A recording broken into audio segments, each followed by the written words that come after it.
ભાજપના રાજકોટ લોકસભા બેઠકના ઉમેદવાર પરસોત્તમ રૂપાલાએ કરેલા નિવેદનના વિરોધમાં ક્ષત્રિય સમાજ દ્વારા કલેક્ટરને આવેદનપત્ર આપી રજૂઆત કરાઈ હતી।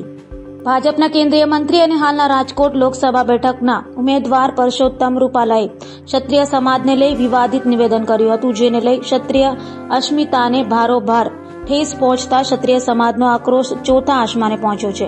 ત્યારે સુરતમાં સુરત શહેર જિલ્લા ક્ષત્રિય સમાજ દ્વારા એક રેલી આકારે કલેક્ટરાલય પહોંચી આવેદનપત્ર અપાયું હતું, જેમાં સુરત શહેર અને જિલ્લાના સમસ્ત ક્ષત્રિય સમાજ, રાજપૂત કરણી સેના, મહાકાલ સેના પણ જોડાઈ હતી। તો રેલીના પગલે અઠવાલાઇન્સ જિલ્લા કલેક્ટર કચેરી વિસ્તારમાં ચુસ્ત પોલીસ બંદોબસ્ત ગોઠવાયો હતો।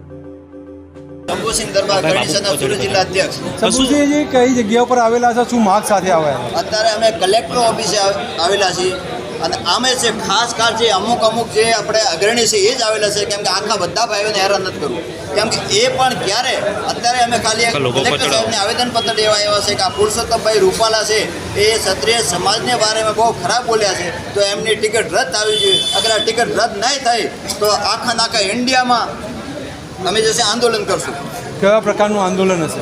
એ જ કે કોઈ પણ આગળથી આજે ક્ષત્રિય સમાજને બારે કે 18 વર્ષને બારેમાં કોઈ નેતા કે અભિનેતા ગલત નહીં બોલે। અચ્છા, એમને માફી તો માગી છે તો બી કેમ ખાલી માફી માંગવાથી શું થશે? હમણાં તો ગમે એને એક લાફો મારી દો, સોરી કોઈ આમ નહીં ચાલે। એટલે એને જો છે ને ગલતીનો અહેસાસ એને થવું જોઈએ કે ભાઈ આમ નહીં, કોઈ પણ સમાજને બારેમાં ખોટું નહીં બોલે। હા, એ પોસ્ટરના બારેમાં અત્યારે મોદી સાહેબને હાથ જોડીને વિનંતી છે, અમિત સાહેબને પણ હાથ જોડીને વિનંતી છે કે પુરુષોત્તમભાઈ રૂપાલાની ટિકિટ રદ થાય। અગર રદ નહીં થાય તો આ તમે પોસ્ટર में જોઈ લો, કમલ की फूल हमारी भूल आ રહેશે। આખા ક્ષત્રિય સમાજ, કેમ કે ક્ષત્રિય સમાજે રાજા રજવાડા આપ્યા છે, એને શું ખબર છે કે ઓલો એ જશે ઘણો બધો ગલત બોલ્યો છે, આ મીડિયા સામે મારે કંઈ ગલત બોલવું નથી, કેમ કે એની વાત મારે દુકાન નથી, બરાબર।